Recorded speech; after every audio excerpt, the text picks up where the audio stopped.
সরকার করতো রাত্রে চুরি, এই সরকার করে দিনে চুরি। এই সরকার মানবিক না। এই সরকার যদি মানবিক হইতো আমি কেন বারবার জেল খাটি? আমি চোর না ডাকাত? একটা পরিচয় নিয়ে তো জেল খাটছি। এখনকার যে বাস্তবতা, এখন এই বাস্তবতা বোঝা যাচ্ছে যে এই সরকার মডেল করতে আসছে, দেশের আর দশের কল্যাণ করতে আসেনি। যেহেতু দেশ আর দশটা ভালো থাকবে না, তাহলে এই সরকার তো থাকার দরকার না। এত রক্তের বিনিময় দিয়ে যে সরকার ক্ষমতায়, তাই এই ত্যাগ অকৃত সরকার তো আমাদের দরকার না। আমি কোনো দলের দালাল না, কোনো ব্যক্তির দালাল না। ৭১ আর ২৪ এই দেশ পরিচালনা করবো, তাদের রাইট। আমরা কোনো অন্যায় করিনি, আমি কোনো মানুষ খুন করে ক্ষমতা আসিনি। আমি জনগণের শক্তিতেই ক্ষমতা এসেছি। মানুষের লাশ ফেলে আমার ক্ষমতায় আসার কোনো অভিপ্রায় ছিল না, কিন্তু মৃত্যু অপবাদ দিয়ে মৃত্যুদণ্ড দিয়েছে, আমি পড়া করি না। আমি আল্লাহর উপরে বিশ্বাস করি, বারবার তো মৃত্যুর মুখোমুখি হয়েছি, কিন্তু এদেশের মানুষ, কৃষক, শ্রমিক, মেহনতি মানুষ, দিনমজুর, রিক্সাওয়ালা, খেটে খাওয়া মানুষ, তাদের ভাগ্যের পরিবর্তনের জন্যই কাজ করেছে এবং করেও ফেলেছিলাম। সেই দারিদ্রের হার আমি মাত্র 18% আনিয়ে দিচ্ছি, হত দরিদ্র মাত্র 5%। আর 2টা মাস সময় পেলে বাংলাদেশ হতো হত দরিদ্র মুক্ত বাংলাদেশ। একটা মাস 1972 সালের 1 জুলাই তাদের এমবেসি বাংলাদেশে স্থাপন করে এবং সেই থেকেই তারা আমাদের সাথে কাজ করে যাচ্ছেন। জাইকা আমাদের অন্যতম বড় উন্নয়ন পার্টনার, অংশীদার। তারা বিশ্বের 151টি দেশে কাজ করেন। ইনকিলাব মঞ্চের পক্ষ থেকে 7 দফা দাবি ঘোষণা করছি। ভারতীয় হাইকমিশনারকে তলব ও কঠোর কৈফিয়ত। অবিলম্বে ঢাকায় নিযুক্ত ভারতীয় হাইকমিশনারকে পররাষ্ট্র মন্ত্রণালয়ে তলব করতে হবে। ভারতে রাষ্ট্রীয় মদদে মুসলিম নিধন, মসজিদ ভাঙচুর এবং শুভেন্দু অধিকারীর মতো উগ্র ব্যক্তিদের উস্কানিমূলক ও সাম্প্রদায়িক বক্তব্যের কড়া প্রতিবাদ জানাতে হবে এবং এর আনুষ্ঠানিক কৈফিয়ত আদায় করতে হবে। ভারতকে দক্ষিণ এশিয়ার স্থিতিশীলতার জন্য হুমকি হিসেবে চিহ্নিত করে জাতিসংঘ এবং ওআইসিতে জরুরি আলোচনার প্রস্তাব পাঠাতে হবে। আমাদের দেশের সুরক্ষার প্রশ্ন, পশ্চিমবঙ্গের সুরক্ষার প্রশ্ন এবং যেভাবে জনবিন্যাস বদলে গেছে, আজকে আমরা প্রথম দিনই কেন্দ্রীয় স্বরাষ্ট্র দপ্তর তথা বিএসএফ এর সীমান্ত সুরক্ষিত করার জন্য জমি ট্রান্সফার প্রক্রিয়া আমরা আজকে অনুমোদন দিলাম এবং আজ থেকেই ল্যান্ড ট্রান্সফার প্রক্রিয়া শুরু হবে। ভূমি ও রাজস্ব সচিব তাকে এবং মুখ্য সচিবকে দায়িত্ব দেওয়া হলো ৪৫ দিনের মধ্যে বিএসএফ এর প্রয়োজনীয় জমি হস্তান্তর সম্পূর্ণ করতে হবে। কি ঘটছে এটা বড় জিনিস নয়। বাংলাদেশে ভারতে ঘটছে বলে বাংলাদেশে ঘটবে এমনটা হতে দেওয়া হবে না। প্রয়োজন বোধে মন্ত্রিত্ব ছেড়ে দেবো, পিপের এখানে কোনো সংখ্যালঘুদের উপরে, কোনো অন্য ধর্ম অবলম্বীদের উপর অত্যাচার, অবিচার, জুলুম, নির্যাতন সহ্য করবো না ইনশাআল্লাহ। অনুনয় বিনয় করে হাতে পায়ে ধরে জামাত ইসলামের সাথে স্থানীয় সরকার নির্বাচনে জোট করতে এনসিপি এখন নতুন চেষ্টা করছে। এনসিপি এখন অনুনয় বিনয়ের রাস্তা আছে, আবার একটু চাপ দিয়ে জামাতকে মনস্তাত্ত্বিকভাবে ব্ল্যাকমেইল করার চেষ্টা আছে। বহুমুখী চেষ্টা চালিয়ে যাচ্ছে এনসিপি জামাতের মন গলাতে। আসসালামু আলাইকুম প্রিয় দর্শক, নতুন একটা নিউজে সবাইকে স্বাগতম। প্রিয় দর্শক, ভিডিওর শুরুতেই অনেকগুলো ভিডিওর অংশ বিশেষ আপনারা ইতিমধ্যে দেখেছেন। দেখেই বুঝতে পারছেন আজকের ভিডিওটি কতটুকু গুরুত্বপূর্ণ এবং আকর্ষণীয় হতে চলেছে। চলুন কথা না বাড়িয়ে একটা লাইক দিয়ে সম্পূর্ণ ভিডিও দেখে আসি। তার আগে বলবো, যারা এখনও চ্যানেলটি সাবস্ক্রাইব করেননি তারা সাবস্ক্রাইব করে দিবেন, আর যারা সাবস্ক্রাইব করেছেন তাদেরকে অসংখ্য ধন্যবাদ।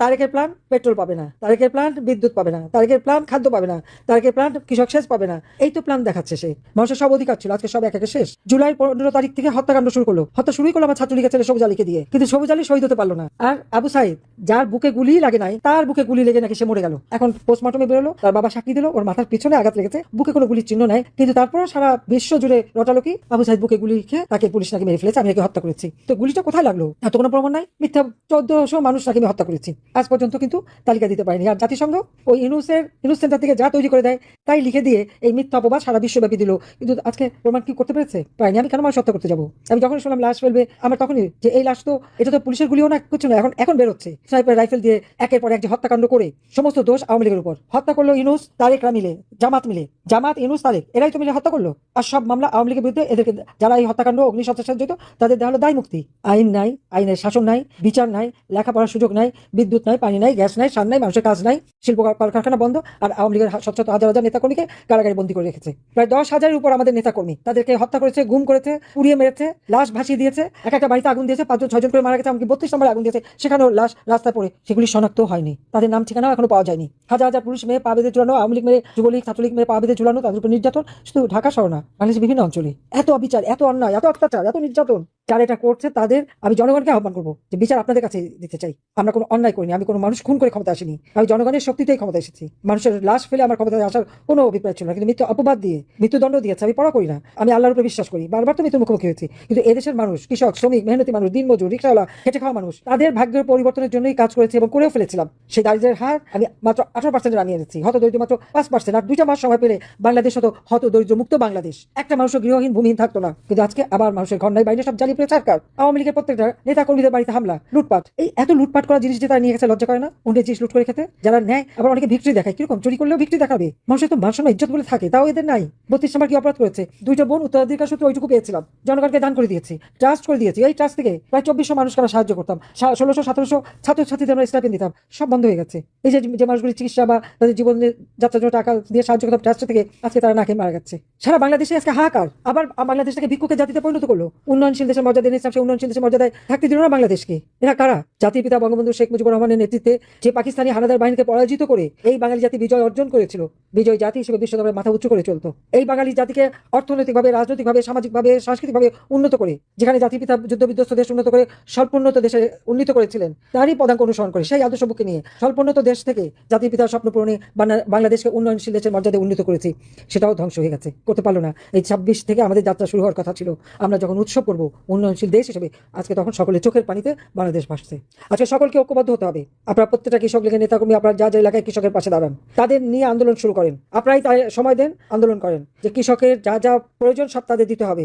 ফসল উৎপাদনে যা যা দরকার, আমরা তো রিসার্চ করি, এমনকি পাটের রিসার্চ করে পাটের জন্ম রহস্য আমরা উদ্ভাবন করেছি। তরি তরকারি, ফল মূল সবকিছু আমরা শুধুমাত্র গবেষণার মাধ্যমে উৎপাদন দ্বিগুণ 3 গুণ আমরা বৃদ্ধি করতে পেরেছি। আজকে কেন আবার সব বন্ধ হয়ে যাবে? কেন বাংলাদেশকে আবার অন্যের কাছে হাত পেতে চলতে হবে? এটা চলতে দেওয়া যায় না, এটা আমরা দেবো না। কাজে সকলকে ঐক্যবদ্ধ হয়ে আমাদের কৃষক শ্রমিকের পাশে দাঁড়ান, খেটে খাওয়া মানুষের পাশে দাঁড়ান, নিম্নবিত্ত মধ্যবিত্ত মানুষের পাশে দাঁড়ান। 5 কোটি নিম্নবিত্ত মানুষকে মধ্যবিত্ত উন্নীত করেছে, আজকে 6 কোটি মানুষকে আবার দরিদ্র সীমার নিচে নিয়ে গেছে ইনুস। মানে এরকম একটা ভণ্ড বাটপার আজকে দেশটাকে তছনছ করেছে।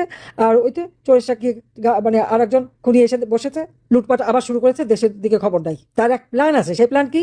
জনগণ পেট্রোল পাবে না। তারেকের প্ল্যান পেট্রোল পাবে না, তারেকের প্ল্যান বিদ্যুৎ পাবে না, তারেকের প্ল্যান খাদ্য পাবে না, তারেকের প্ল্যান কৃষক সেচ পাবে না। এই তো প্ল্যান দেখাচ্ছে সে। লেখাপড়া করা যাবে না, সব ধ্বংস। দেশটাকে ধ্বংসের হাত থেকে দেশকে বাঁচাতে হবে।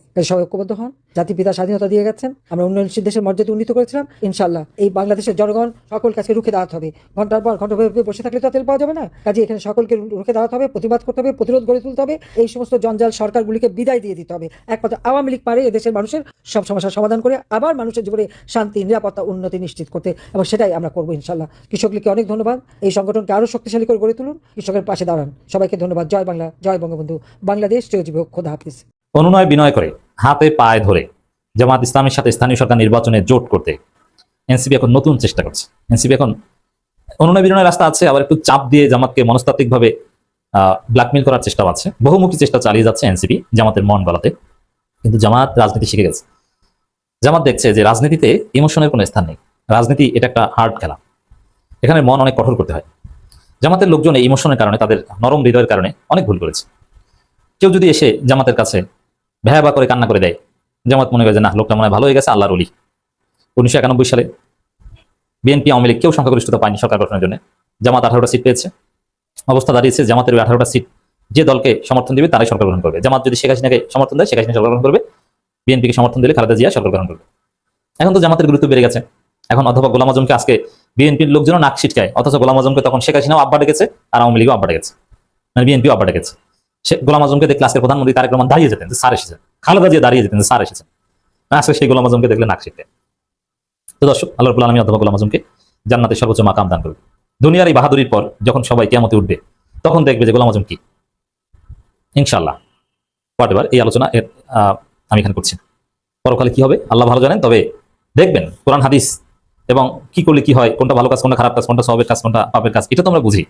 দেখবেন আখিরাতের চিত্র বাদ দিলাম, দুনিয়ার চিত্রই তো আমরা দেখেছি। গোলাম আজমকে কিভাবে আওয়ামী লীগ বিএনপি আব্বা ডাকার প্রতিযোগিতায় নেমেছিল 1991 সালে। কেউ জায়নামাজ এবং কোরআন শরীফ নিয়ে পাঠায়, কেউ স্যার, আব্বা, আপনি তো আমার স্বামীর বন্ধু, অমুক তমুক, কত কথা। তো দর্শক, শেষ পর্যন্ত কেউ কেউ জামাতের কাছে এসে কান্না করেছে গোলাম আজমের পা ধরে, স্যার আমাদেরকে দেন স্যার। জামাতের মন গলে গেছিল, বিশেষ করে বিএনপি যে কান্নাকাটি 1991 সালে, যে আমরা তো আমরা বিএনপি আওয়ামী লীগের সাথে আপনাদের যায় না, আমরা একই, প্লিজ আমাদেরকে দেন। জিয়াউর রহমানকে হত্যা করেছে, এই জিয়াউর রহমানকে যেভাবে হত্যা করা হয়েছে, ভারতের আধিপত্যবাদের বিরুদ্ধে এই সৈনিক, এইসব কথাবার্তা বলে কেউ কেউ কান্না করে ফেলেছে। যার ফলে জামাত বিএনপিকে সরকার গঠন করার সুযোগ দিয়েছিল যে ঠিক আছে থাক বিএনপি, তোমরা জিয়াউর রহমানকে হারিয়েছো, সেই তোমরা সরকার গঠন করো, আমাদের 18টা সিট দিয়ে তোমাদের সমর্থন দিলাম। যার ফলে বিএনপি সরকার গঠন করেছে। কিন্তু কিছুদিন পরে সেই গোলাম আজমকে গ্রেপ্তার, যাকে আব্বা ডাকলো, পা ধরে কান্না করলো, ক্ষমতা এসে তাকে গ্রেপ্তার করলো। চিন্তা করেছেন বেঈমান কত প্রকার, কি মোনাফিক কত প্রকার, কি এটা যদি আপনি দেখতে চান বিএনপিকে দেখতে হবে। বিএনপির চাইতে ঐতিহাসিকভাবে কোনো মোনাফিক পার্টি বাংলাদেশে নাই, সবচেয়ে বড় ধান্দাবাজ পার্টি। এই যে 91 সালের ঘটনা আমি বললাম। তো দর্শক, জামাত আবার এই ইমোশন বা একটু কান্নাকাটি করলে রাজি হয়ে যায়, কিন্তু না, তখনকার জামাত আর এই জামাত এক না। জামাত এখন রাজনীতি শিখে গেছে, কোনো ইমোশনাল কথাবার্তায় বা কোনো চাপ, কোনো কৌশলের কাছে জামাত এখন নদী স্বীকার করবে না।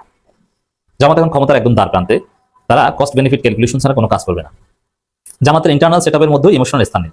একটা সময় ছিল যে বেচারা জেলা আমির, কেন্দ্রীয় নেতা, যুগ যুগ ধরে দায়িত্ব পালন করছে, প্রবীণ জামাত নেতা, অনেক ত্যাগ আছে, তা নির্বাচনে তাকে ঘিরে একটা বাচ্চা ছেলেকে কিভাবে নমিনেশন দেই, না এটাও নাই, এই ইমোশন জামাতের মধ্যে নাই। ঠিক আছে, তাতে কি হয়েছে, আরে আমিরে জামাত হোক, তাতে কি, নির্বাচনে যে জিতে আসতে পারবে, জামাতে শব্দ যোগ দিয়েছে, ওই ছেলে হবে। যেমন ঢাকা দক্ষিণের কথা যদি বলেন, মেয়র ক্যান্ডিডেট কে হবে?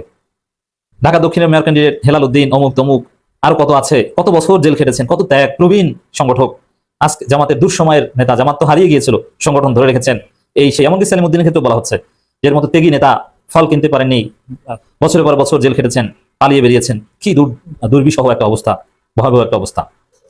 এদেরকে বাদ দিয়ে সাদিক ক্যামের মতো একটা বাচ্চা ছেলে, যে ছেলে জীবনে মনে হয় জেল খাটেন নাই, বরং ছাত্রলীগের আমলেও মোটামুটি ভালোই ছিলেন, ছাত্রলীগের মধ্যে গুপ্ত থেকে, সে সাদিক ক্যামকে নমিনেশন দেবে?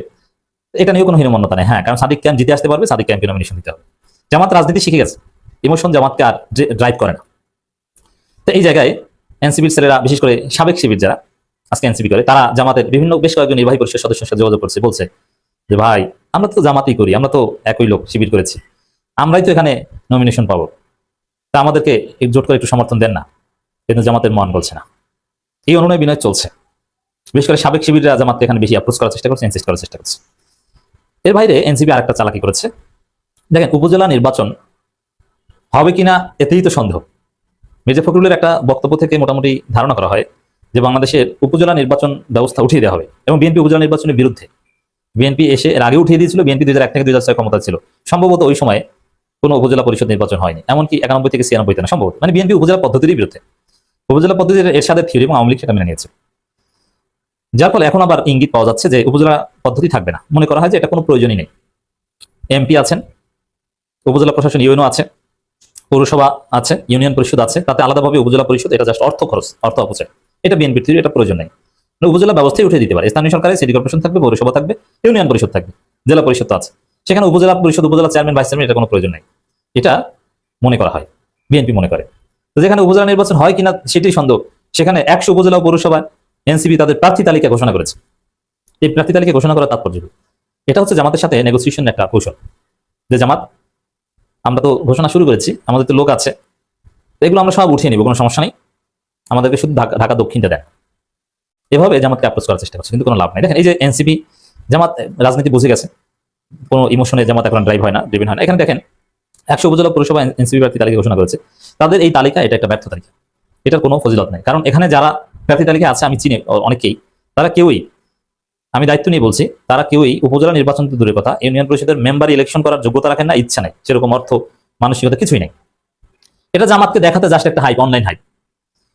হ্যাঁ, এই তালিকা তখনই গুরুত্বপূর্ণ হতো বা বিবেচনাযোগ্য হতো যে এখানে যদি সাবেক বিএনপি নেতা, সাবেক আওয়ামী লীগ নেতা, বড় ব্যবসায়ী অথবা সাবেক নির্বাচিত প্রতিনিধি, এই টাইপের কেউ থাকতো, তখন একটা বিষয় ছিল। কিন্তু যারা আছে, এরা কেউ নির্বাচন করার যোগ্যতা রাখে না। তাহলে এটা জামাতের সাথে দর কষাকষির একটা কৌশল। কিন্তু জামাত রাজনীতি শিখে গেছে, এনসিপির সাথে জামাত স্থানীয় সরকার নির্বাচনে কোনো জোট হবে না, এনসিপিকে একটা শিক্ষা পেতেই হবে। প্রিয় দর্শক, ভিডিওটি দেখে কি জানলেন, বুঝলেন? অবশ্যই আপনাদের মূল্যবান মতামত কমেন্ট বক্সে জানিয়ে দিবেন। পারলে ভিডিওটি শেয়ার করে সবাইকে দেখার সুযোগ করে দিবেন। ধন্যবাদ।